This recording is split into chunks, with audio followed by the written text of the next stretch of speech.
네. 최경철 변호사.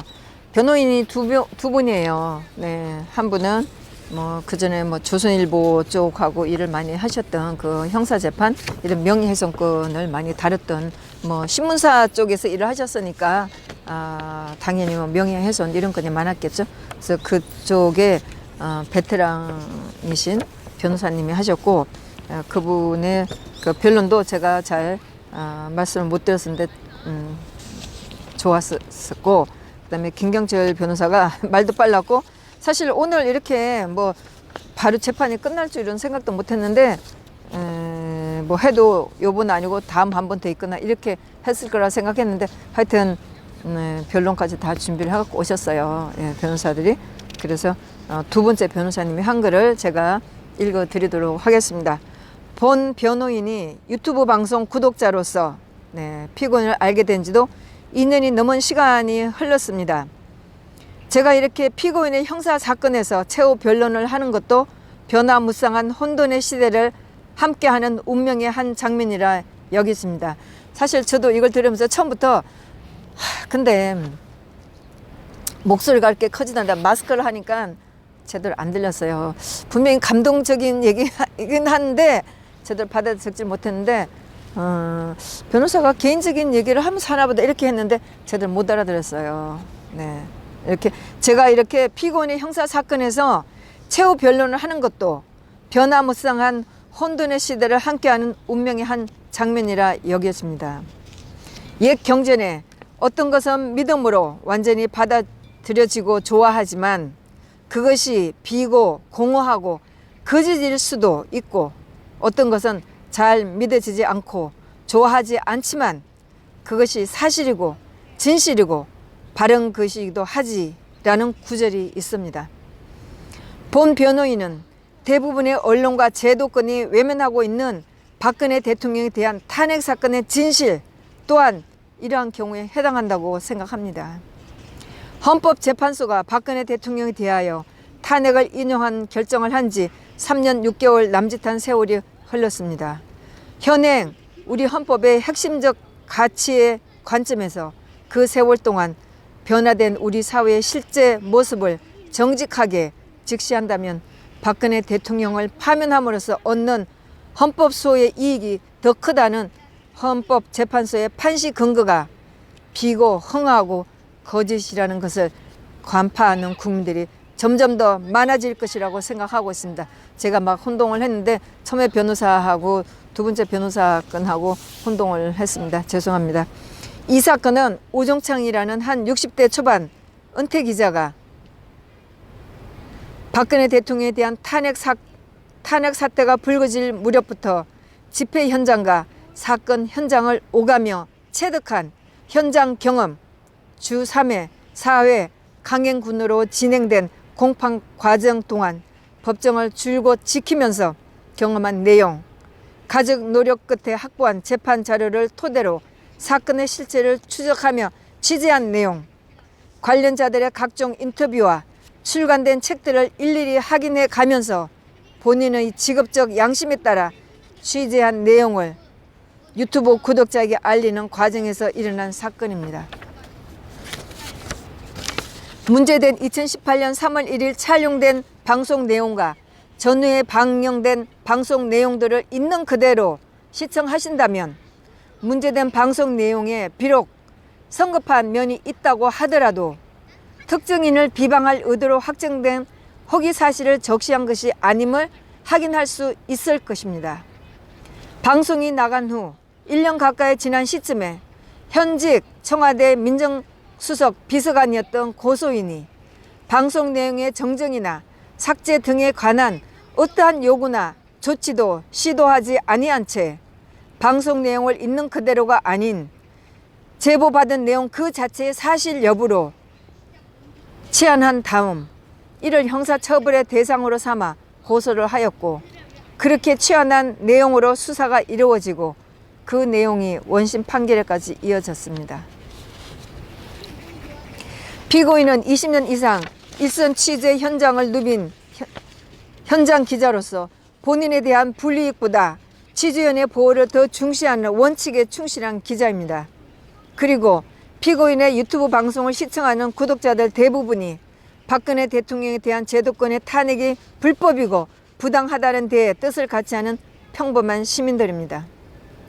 방송을 한 피고인이나 방송을 시청한 구독자들 모두 방송 내용을 있는 그대로 소통하는 관계에 있었을 뿐 그 내용을 치안, 확장하거나 의미를 각색하여 공소 내용과 같이 확정적으로 이해한다는 악의성이 없었고 그럴 필요 없는 방송 매체였습니다.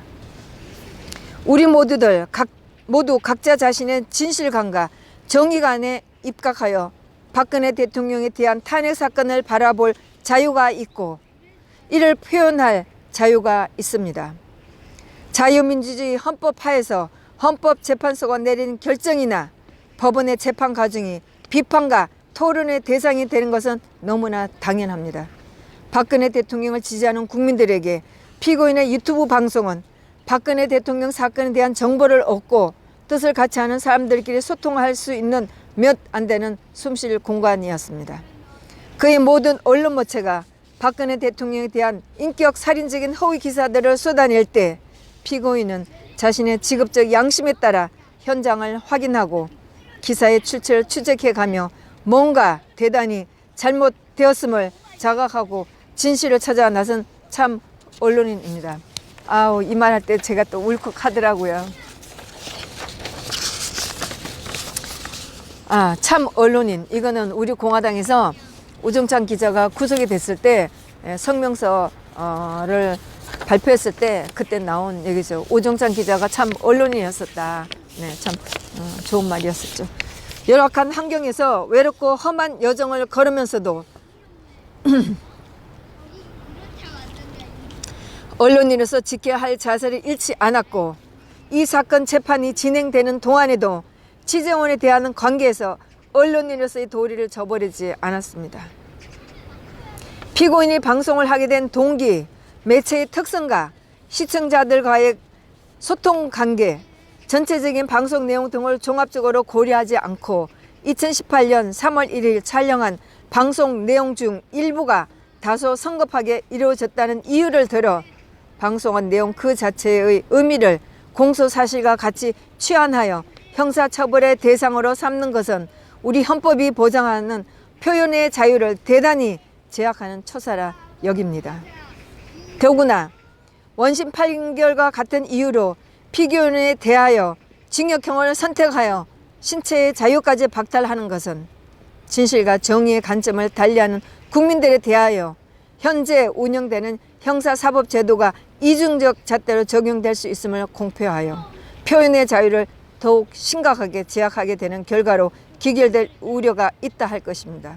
이는 정당한 법의 원리에 따른 공평한 법률 적용이라 할 수 없고 민주주의와 실질적 법치주의를 근간으로 한 현행 우리 헌법이 지향하는 바가 아니라 할 것입니다.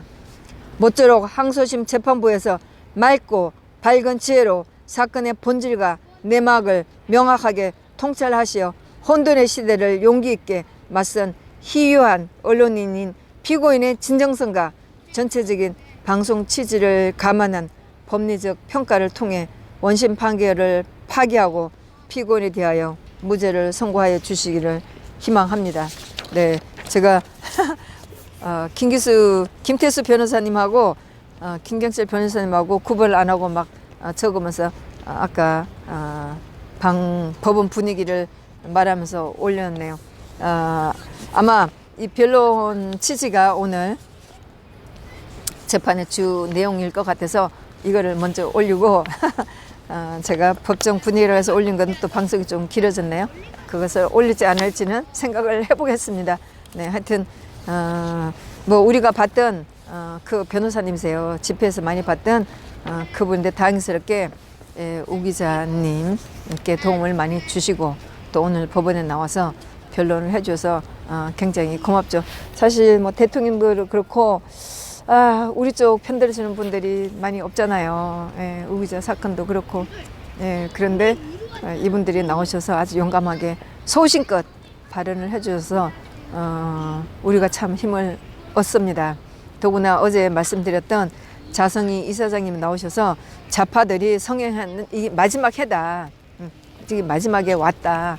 이런 말이 굉장히 힘을 줬는데 예, 오늘 두 변호사님도 굉장히 용감하고 소신 있는 변론으로 하여튼 제가 듣기에는 참 뭐 아싸리한 참 명쾌하고 깨끗한 그런 변론과 또 피고인 최후 진술을 했다고 생각을 해요. 네. 유튜브로서 현재 언론인들은 유튜브로서 많이 소통을 하고 독자들하고 소통을 한다. 제보를 무시하는 것은 의사가 환자를 무시하는 것 같다. 이 말이 굉장히 오늘 이 재판에 현재의 그 뭐 유튜브 시대에 살고 있는 우리들한테 정말 그 가치관을 좀 얘기해 준 것 같고 하여튼 오늘 재판은 보람이 있었다고 생각을 합니다. 예, 여기 정리를 하고 오늘 4시에 국회에서 네, 추미애 사퇴하라는 촉구 하는데 가도록 하겠습니다. 네, 감사합니다.